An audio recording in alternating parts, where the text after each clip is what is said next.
is a prayer from John Henry Cardinal Newman. God has created me to do him some definite service. He has committed some work to me, which he has not committed to another. I have my mission. I may never know it in this life, but I shall be told it in the next. I am a link in a chain, a bond of connection between persons. He has not created me for naught. I shall do good. I shall do his work. I shall be an angel of peace, a preacher of truth in my own place, while not intending it, if I do but keep his commandments. Therefore, I will trust him. Whatever, wherever I am, I can never be thrown away. If I am in sickness, my sickness may serve him. In perplexity, my perplexity may serve him. In sorrow, my sorrow may serve him.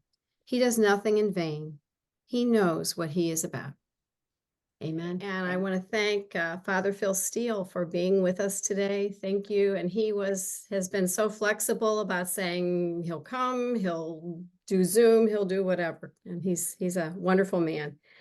The background that I can give you on Father Phil is he's been a Jesuit for over 57 years and spent much of his career as a high school educator, an art teacher, campus ministry director, and a school president.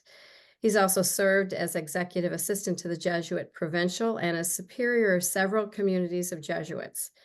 For 6 years, he was rector of Jesuit Hall, which is where I met him. The Jesuit Hall community of St. Louis University at the time was the largest Jesuit community in the country. In January of 2023, when 65 retired Jesuits moved from Jesuit Hall to Florissant, and I know a number of you may have helped in that big, massive move that Phil was a godsend to a lot of people for. He became the founding superior of St. Ignatius Hall. He has served on numerous high school and university boards of trustees. He holds a master's degrees in fine arts and theology. So thank you, Phil, and welcome. Thanks, Kate. And, you know, if whatever, if you're at all impressed with my curriculum vitae, I feel like none of it qualifies me to speak to you particularly, especially when you hear from people like Joe Tetlow and Mark McKenzie, who were kind of giants in the realm of spiritual direction and Ignatian spirituality. But I'll share with you what I can, and I'm humbled to be asked.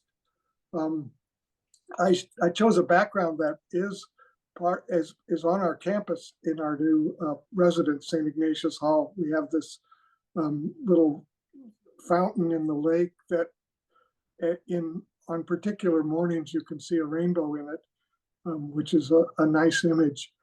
So this was in the fall, you can see, but it's where I thought it was a good way of locating myself, because I am out here at St. Ignatius Hall.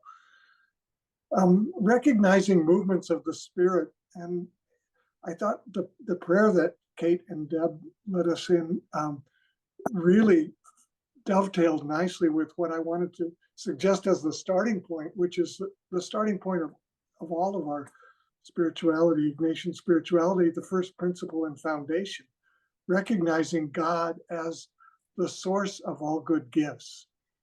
The goal of our life is to live with God forever. God who loves us and gave us life.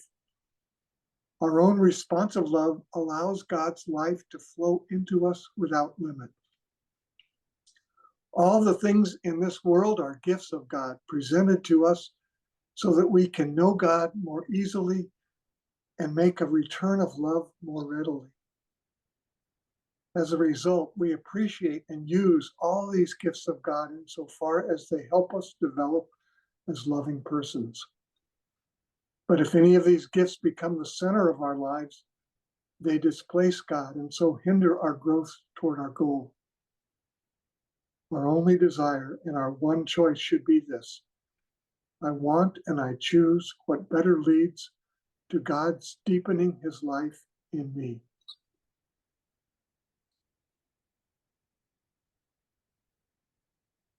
a couple of other kind of starting points preliminary to thinking directly about recognizing movements of the Spirit.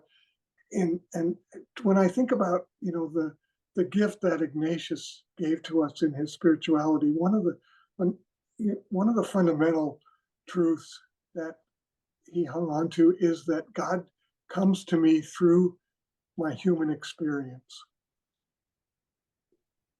I love Hosea 11. I drew them with human cords, with bands of love. I fostered them like those who raise an infant to their cheeks. I bent down to feed them.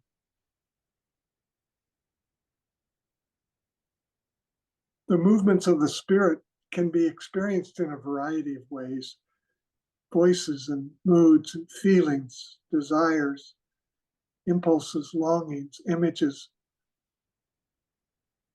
These are some of the human chords that I think of by which the Lord draws us.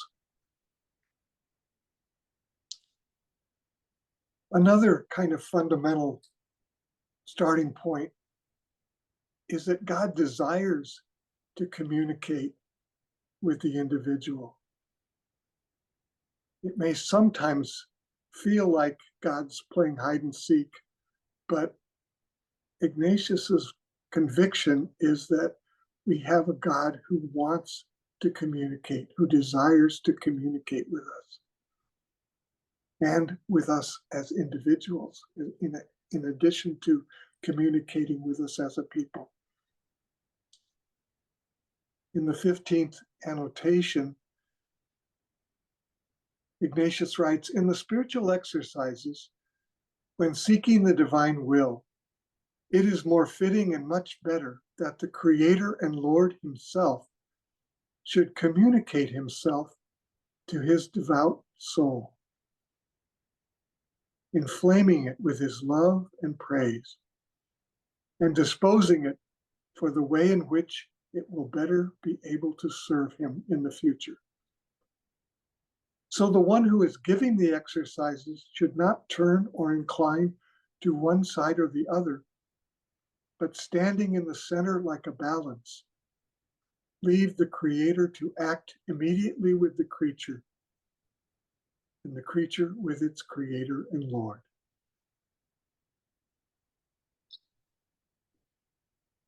The last little starting point for me, kind of preliminary to thinking about the movements of the Spirit, is the fact that I think as God is working to communicate, also the evil one is working to communicate. And that's another fundamental conviction and experience that Ignatius builds on.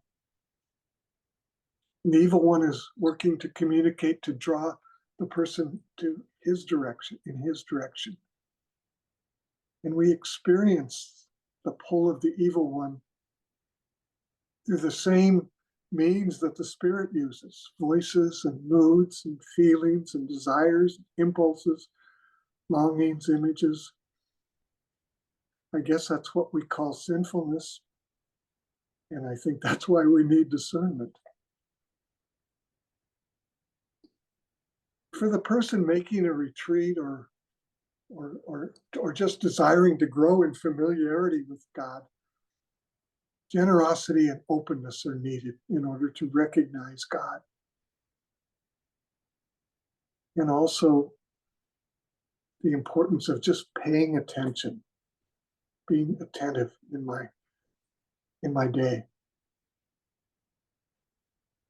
And for someone who is trying to be a companion of someone else, all of this kind of invites a very much of a spirit of reverence for the Spirit, or as Teilhard put it, trust in the slow work of God. And recognizing that my experience, as genuine as it is, and full of God sometimes, it's not necessarily going to be the same as that of the person that I'm accompanying. So I need to listen and I need to appreciate and not say, well, this is how it should be because this is how it has been for me.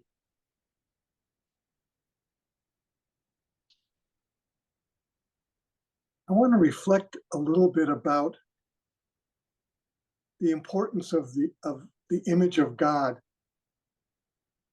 in recognizing the movements of the Spirit. I think we need to consider who God is for us. What is our image?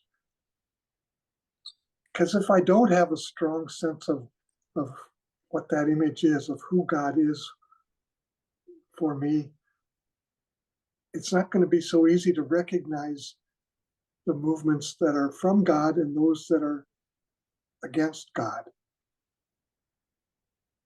And I know that this group has, I'm sure, spent a lot of time and prayer considering, God, the different images of God, father, mother, brother, friend, companion, and many more, I'm sure. But I'd like to propose that we come at it a little bit differently, maybe. At least I find it helpful to think about kind of a spiritual geography. Where is God in relation to me? And where am I in relation to God? Is God kind of up there or out there? Is God far away or is God close? Am I face to face with God, or am I kind of hiding my face or turning my face? Am I walking behind God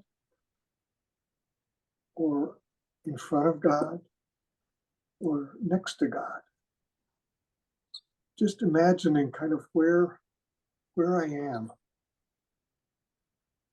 And Steve, I'm a little afraid if I try to share my screen that I'll mess up everything. So could you share that first image that okay, years ago part of my background is in art, and I had the wonderful privilege of spending a year in Rome studying art, and one of the breaks I visited Paris and the cathedral at Chartres.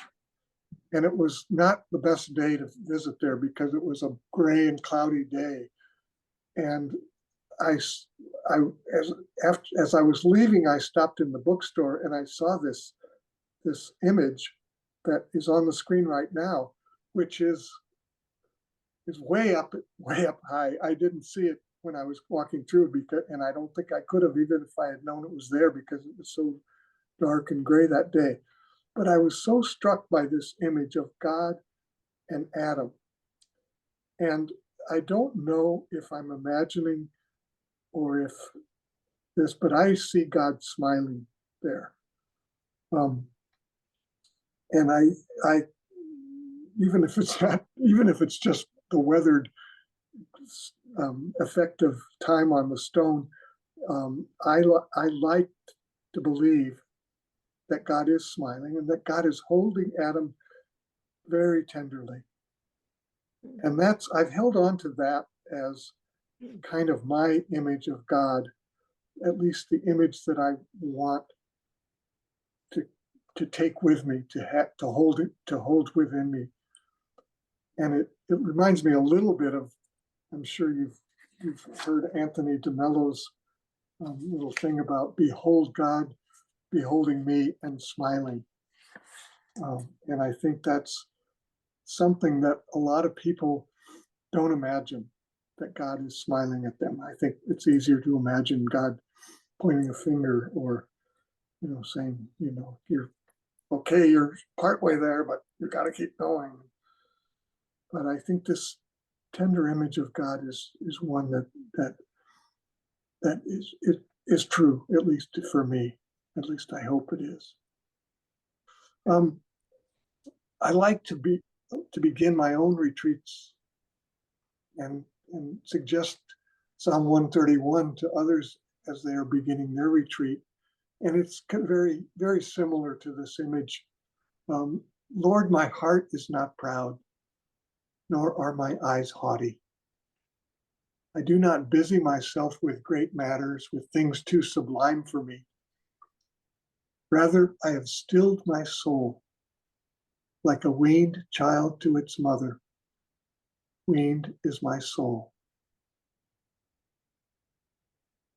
Another kind of inviting, gentle, tender image.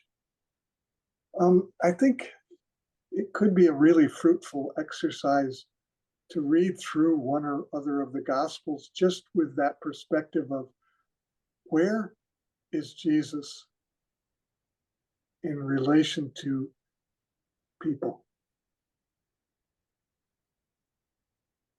When Andrew and John asked Jesus where he was staying, he said, come and you will see. And they stayed with him the whole day. And it was so powerful that they remembered it was 4 o'clock in the afternoon. What must it have been like to be with Jesus in whatever that place was where he lived? Jesus calls Zacchaeus down from the tree, says, get down. I need to stay at your house. You can't just be an observer. You've got to come down and we've got to talk. I love the story of the friends who bring their paralyzed friend, and it's so crowded that they have to go up on the roof and tear the roof apart to lower the guy down to be in front of Jesus.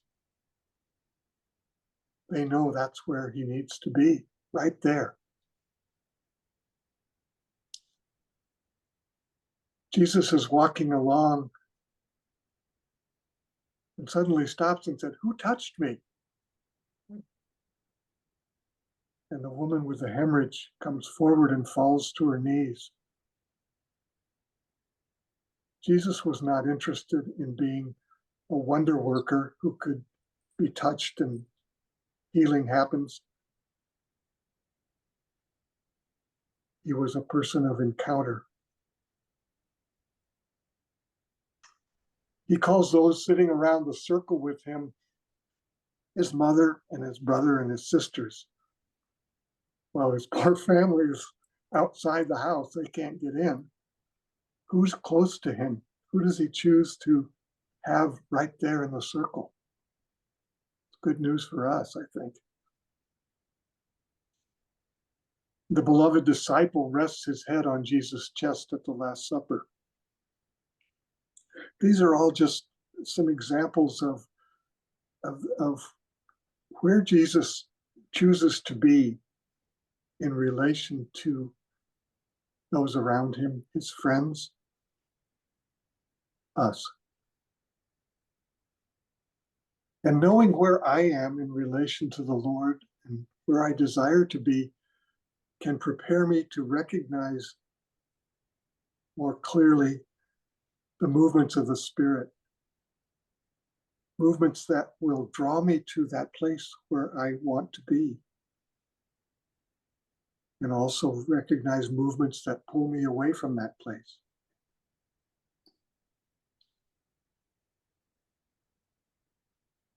I said earlier that the Spirit communicates through moods and feelings and desires and impulses and longings and images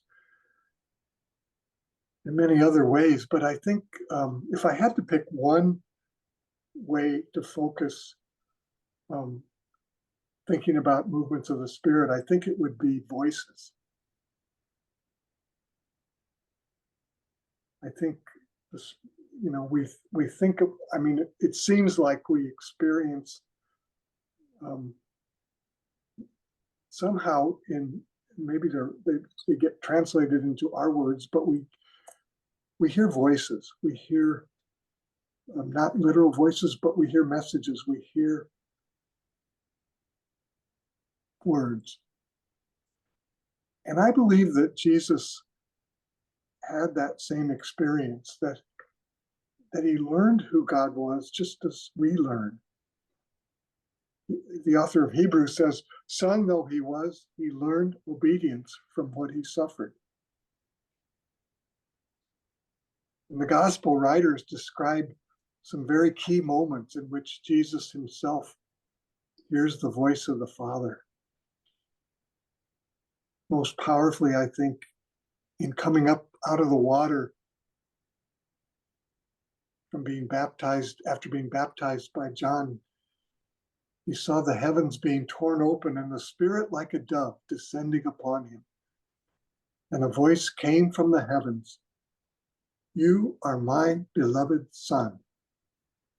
With you I am well pleased. You are my beloved. With you I am well pleased. If we could hear that voice, which I believe is what God most wants to say to us, most wants to communicate to us. And I think that's what we're about as we accompany others, lead others, try to walk with others, to find and recognize and hear that voice. And it must have been so powerful for Jesus. It must have sustained him through even the passion. It's echoed at the time of the transfiguration again. This is my beloved Son, listen to him. That voice is kind of directed to Peter and James and John, as well as to Jesus at that point. But Jesus also heard the voices that tried to draw him away from that connection with God. The temptations, as Matthew describes it, that Satan keeps saying, if you are the Son of God, command these stones to be turned to bread. If you are the Son of God, jump off this tower. If you want all of this, just fall down and worship me. In the very first chapter of Mark, which we saw, we had that wonderful, powerful chapter in pieces right before Lent, in the last days of ordinary time. But Jesus cures his first cure, the cure of the demoniac. The demoniac says, what have you to do with us, Jesus of Nazareth? Have you come to destroy us? I know who you are, the Holy One of God. That was a voice that maybe, if you just take the words, might sound like the voice of truth and the voice of the Spirit, but it was not said in that way, and Jesus didn't hear it in that way. When Jesus tries to tell the disciples where he's going, and that he had to die and suffer and die, Peter says, God forbid, Lord, no such thing shall ever happen to you. And Jesus said, get behind me, Satan. He knew that Peter was trying to encourage and console and say, no, no. Jesus knew that that was not the voice of God. So what is the voice that we have heard? Is there some message or moment or experience that has communicated to us that we keep going back to, that we kind of take as a point of reference by which to judge other voices, whether they're true or not?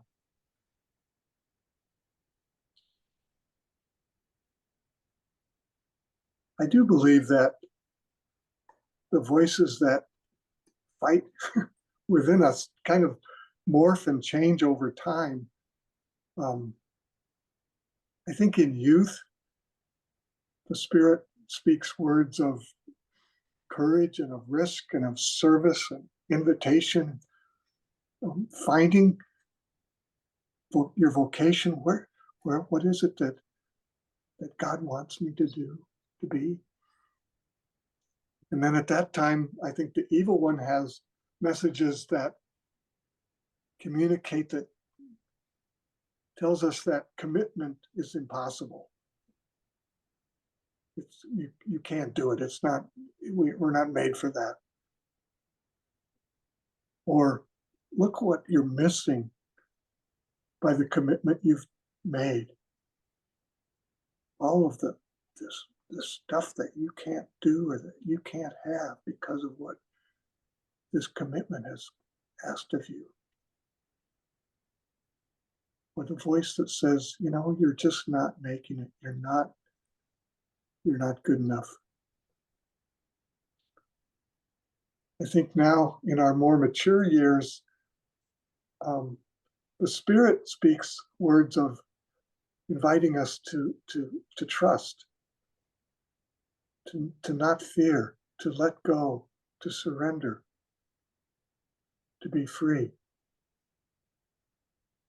And while the evil one speaks words of resentment and of self-absorption, of loss, of fear of the future, this isn't fair. This isn't what I deserve. So this is a little bit of confession time, I guess. I think I've been caring for 65 elderly Jesuits a little too long.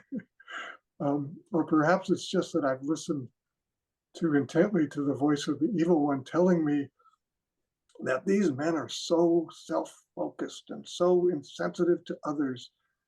They have such annoying quirks in how they say mass, and they sneeze without covering their mouths, and they pick up the cheese with their fingers instead of using the tongs. And I find myself fighting all those voices, and it makes it really hard to care for them when I'm listening to them. And a lot of times it's at Mass that I get most exercised about some of this stuff. And I came upon a poem recently that kind of captures this experience of, wanting to be focused, wanting to find the Lord, but feeling bombarded with voices of the evil one. And then, having the Spirit's voice suddenly break through in such an unexpected way. And Steve, this poem, that's the second of the images that I would ask you to put up. Makes it a little easier maybe to, there we go.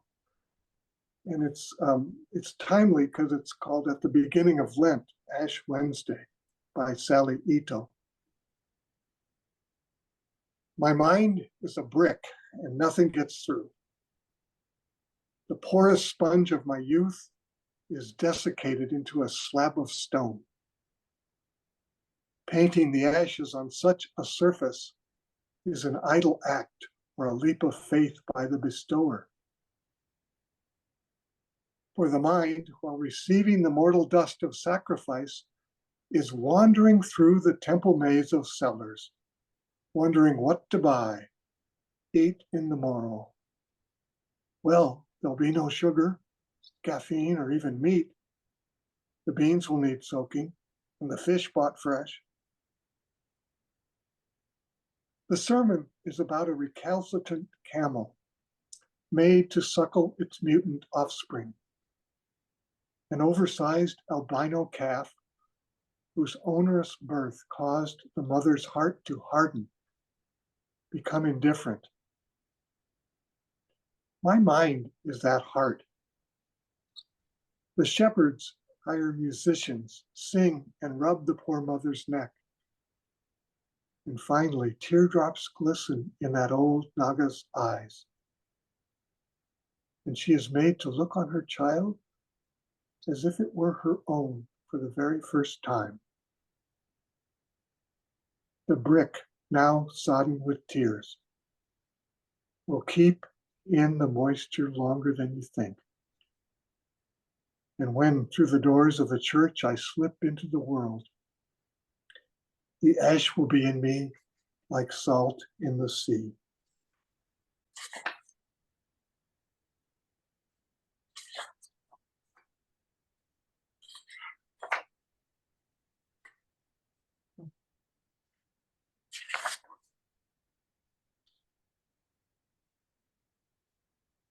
It seems that if we leave even a little crack open, that God finds a way to sneak in.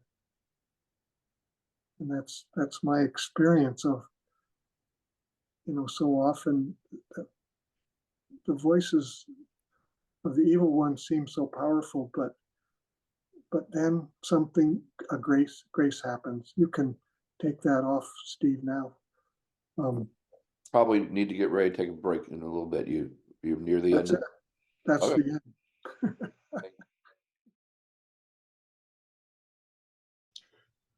So 3 ways of making a grace decision is the second topic that Vicki asked me to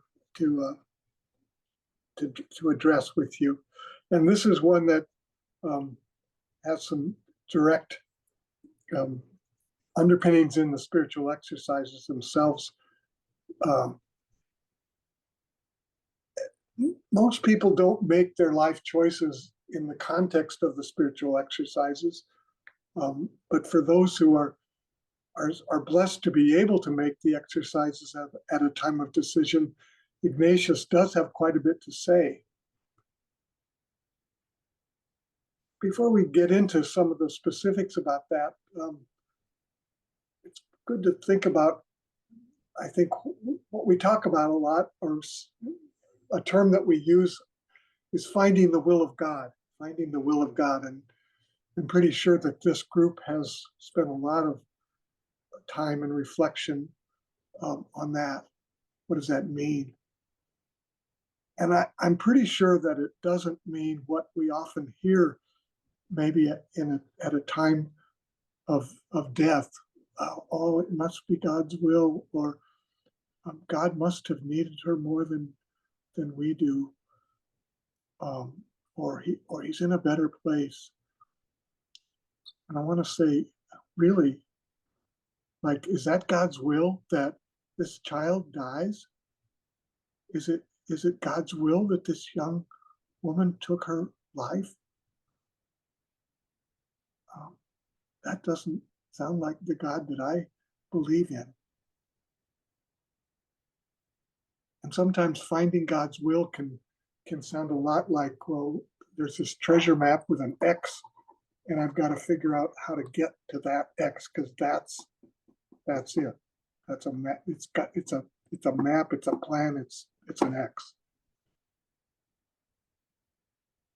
I think it's a lot more helpful, at least to me, to talk about God's desires rather than God's will, because I believe that God has desires for us, for me.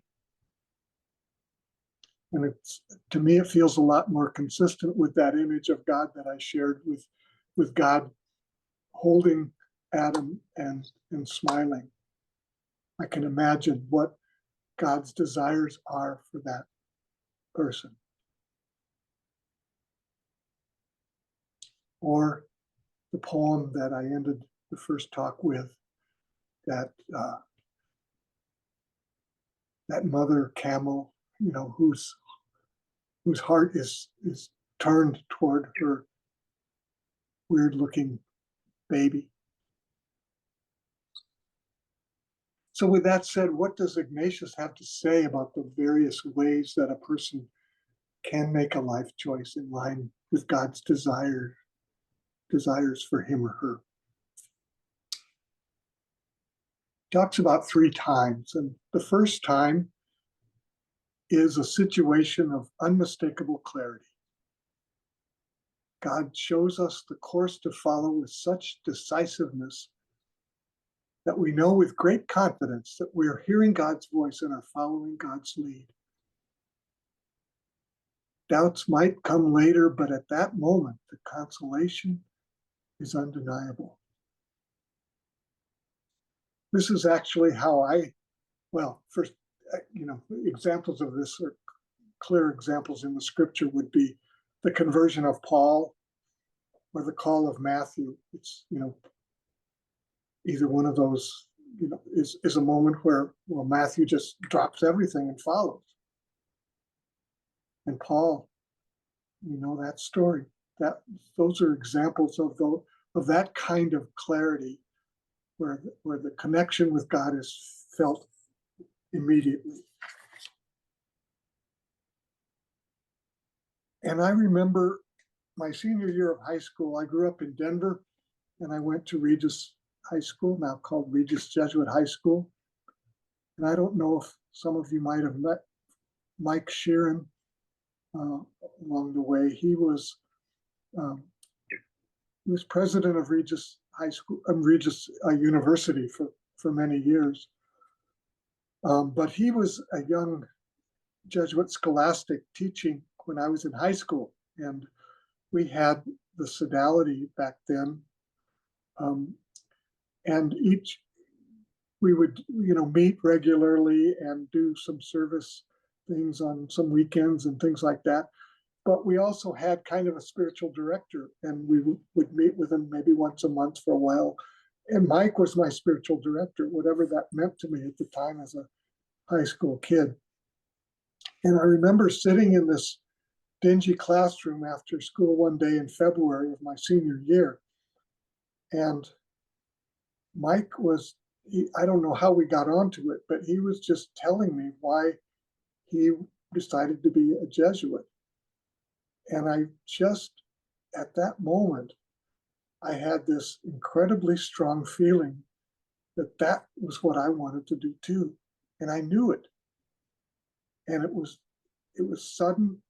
And I don't even remember what he was saying, but I remember that feeling, remember that conviction.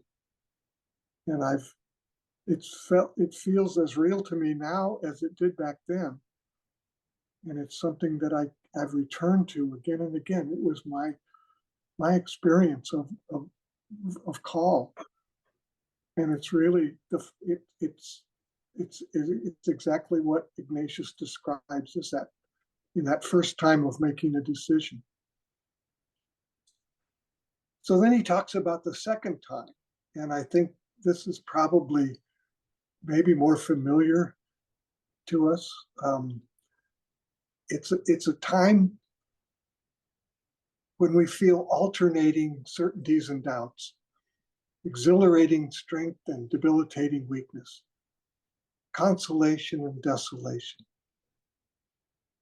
And this really calls for discernment of spirits, the spirits of consolation and desolation. And just, I know this is another area that you've spent a lot of time with, but just by way of review, St. Ignatius so masterfully describes consolation: feeling inflamed with love of God, feeling intense sorrow for my sins or for Jesus' passion. Finally, I call consolation every increase of hope, faith, and charity, and all interior joy, which calls and attracts to heavenly things and to the salvation of one's soul, quieting it and giving it peace in its Creator and Lord. And I find his description of desolation even more vivid. Maybe it's because I feel more schooled in desolation than consolation, but he says darkness of soul, disturbance in it, movement to low and earthly things, disquiet from various agitations and temptations, moving to a lack of confidence, without hope, without love, finding oneself totally slothful, tepid, sad, as if separated from one's Creator and Lord. Some spiritual writers cite Mary's experience of the Annunciation as an example of the first time, but I kind of think of her as more of an example of the second time, because she experienced fear and doubt and said, how can this be? And she ended up in a place of saying yes, but I imagine her, and I don't, the story is told as if it happened, in one little sitting, but maybe it took place over time. Maybe it took her a while to be able to say yes, but I think maybe that's an example. I this next story is my own experience, that when I think of this second time of struggling between consolation and desolation, and trying to sort out things. When I was president out at Regis Jesuit High School for 9 years, and I the hardest things, of course, in any kind of leadership or managerial position, is always dealing with people and supervising, hiring, firing, all that. And some of you I know have had that, and probably are glad if you're past that. But I the school had made a decision to start a girls' division, and so it took this over a century old boys' school and said, we're going to now in the future have a boys' division and a girls' division. And there was lots of drama around that, of course. But when they started, there was a principal of the boys' division and a principal of the girls' division. And the principal of the boys' division had been at the school for a long time as assistant principal, and then he had been principal for several years. And I made the decision that he was not the right person to lead going into the future, because he was so tied to the boys' division and the vision of what the school had always been, that he didn't seem to me able to lead the way it needed to be led. And so I hired this guy that seemed like the exact right person. He was articulate, he was energetic, he talked as if he bought the vision and understood the vision. But within a couple of years, I started thinking, oh, I don't know if this is going to work. And I would go back and forth between, because he was impressive in many ways, but there were just messages that he was giving, things that he was doing and not doing, that just really were disturbing to me. And so I had this struggle of, what do I do? Because I think, for better or worse, I think I find that in the Jesuits, at least, unlike the corporate world, we're very slow to fire people. we want to give them every chance we can, and I struggle with, okay, do I hire a coach for him? Do I give him another chance? Do I want to? So I decided, I said, I have to decide. So I went to our retreat house at Sedalia, and I asked Ed Knerk, who is a wonderful spiritual director. He was a novice director and very skilled in discernment and so forth. And we had a couple sessions, and I went through all of this, and then walked and prayed, and really came to a decision that was difficult, but it was, I felt like it was the right one, and I decided I needed to give him one more chance. I needed to have a really serious talk with him, but I needed to find a way to say, we've got to make this work. And I felt like, okay, that feels right to me. That feels good. So I go back and I sit down with the principal of the girls' division and the assistant principal, who were, good friends, and really trying very hard to really execute the vision that we had for the girls' division. And I told him of this wonderful discernment that I had in this decision. And they just, they went ballistic. They said, if you keep him, we're gone. We cannot do this. And I guess at that moment, I realized, I guess I realized, well, okay, this is not just my discernment. I need to listen to them. Part of the voices that are speaking to me are their voices, and it's not like, I mean, I had to be the one to make the decision, and I just it was part of, I think, well, I ended up letting the principal go, and feeling like this was what God was asking me to do. But the whole experience for me opened up the whole area of what's consolation and what's desolation and what's discernment and what's confirmation, because that's a big part of Ignatius's thing, is that you can make a decision and out of deep consolation, but you have to have it confirmed. You have to come before God and bring it to God and say, is this really what you're calling me to? And so I guess I realized the lessons I feel like I learned from that is that the role of peace in consolation sometimes can be highly overrated, because it wasn't peaceful, particularly where I ended up. But the definition that means more to me for consolation is a feeling of rightness, that this is right. This is where I need to be. This is where God is calling me to be. And it may or may not be accompanied by peace at one or other moment, but it's where I need to be. And that's what I learned from that. And I learned that, again, that discernment is not always an individual endeavor. And there is communal discernment, but this wasn't it, because I had to make the decision, but it wasn't like a shared decision, but I had to listen.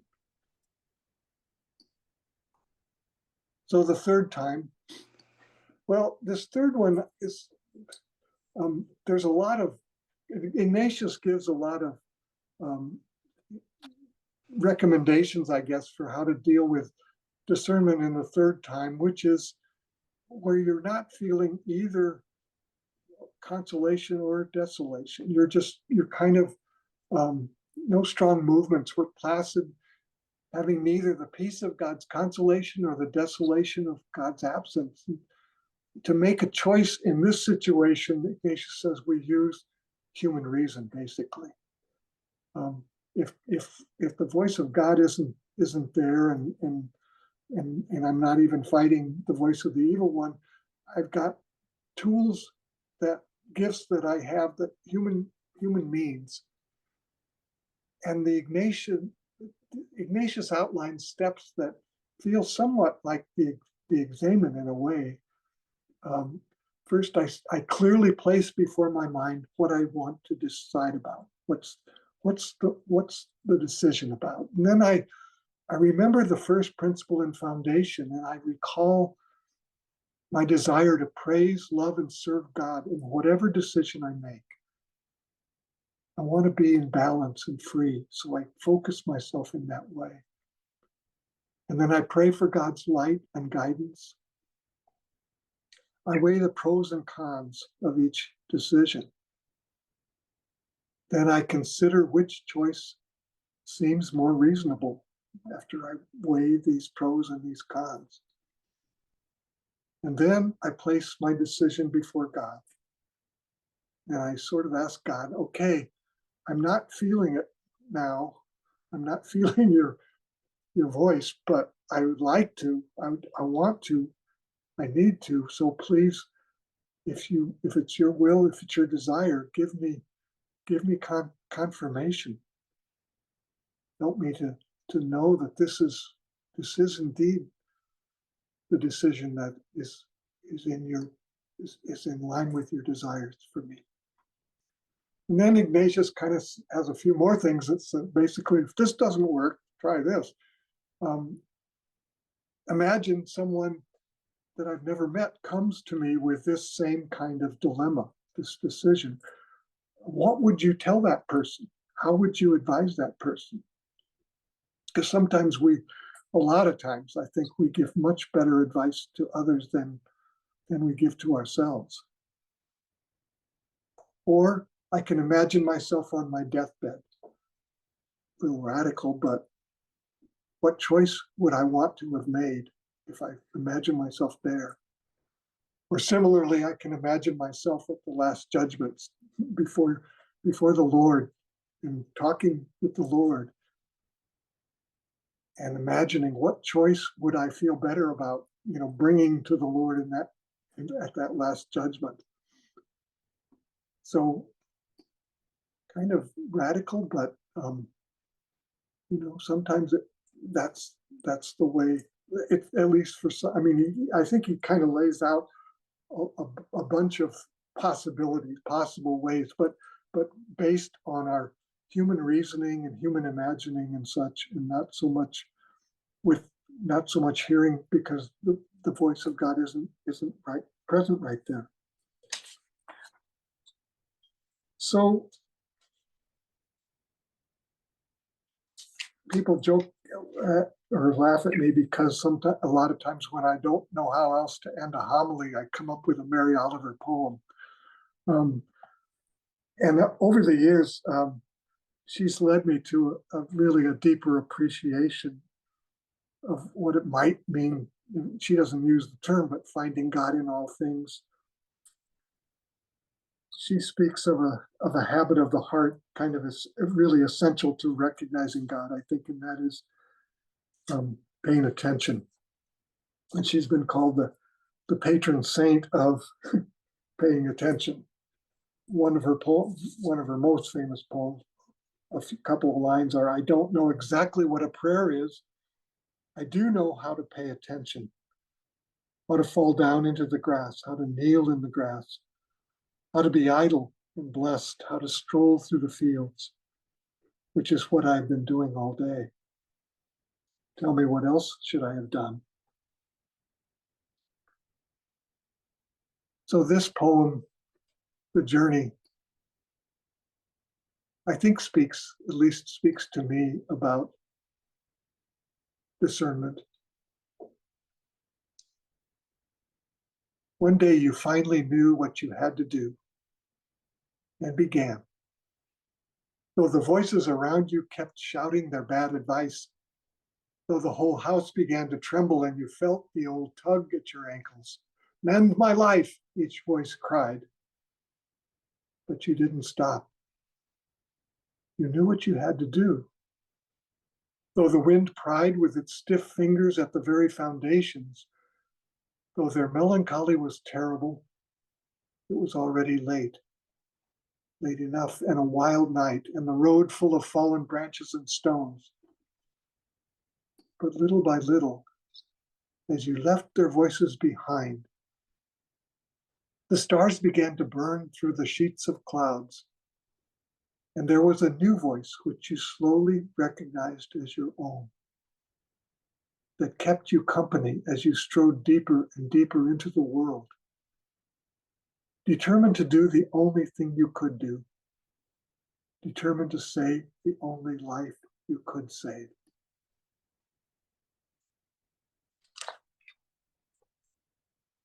I think we would say that new voice, I don't know if Mary Oliver wouldn't put it exactly the way we would frame it, but I think we would say that that's God's voice. When the most authentic and deep voice from within me aligns with God's voice, God's desire, then we recognize the Spirit in that. And that's what we hope for ourselves and for those we might companion or direct or whatever we do in relation to others. I think that's pretty much what I wanted to say. I had a few leftovers, which, I'll just throw out as kind of questions or other dimensions of this whole thing about discernment. But some things that kind of interest me as points of reflection. Ignatius makes it clear that discernment doesn't involve a choice between good and sin. I mean, we can't make a choice to sin. That's not what God's about. But when a solemn commitment has been made, how does God deal with plan B or plan C when we decide we're going to go in another direction? How does God deal with that? This is another leftover. I think some of you know Vern Hines. I was told him at a day or two ago that I was getting these talks ready, and he's done a lot of directing and so forth. And he recalled a conversation with Bill Barry, in which, or some session with Bill Barry, in which Bill was asked, which of these times or ways of making a decision do you think are the most common, that most people use? And he said, Bill answered without hesitation, the first. But as Vern and I were talking, I think the second is more common, the struggle between consolation and desolation. But I thought that would be an interesting question, maybe for you, if you choose to deal with it among yourselves. It's like, what's your experience of discernment and decision making and vocation, and what's your experience of other people? What do you think is more usual? And then the last is, I think, another interesting dimension of this to me is, what's my role as friend or companion to someone who comes to me, talking about discerning a life choice, but as the conversations proceed, you realize that decision's already been made. So we're not really talking about discernment. What are we talking about? What's my role then? So those are my leftovers to just drop before you. And that's kind of what I have.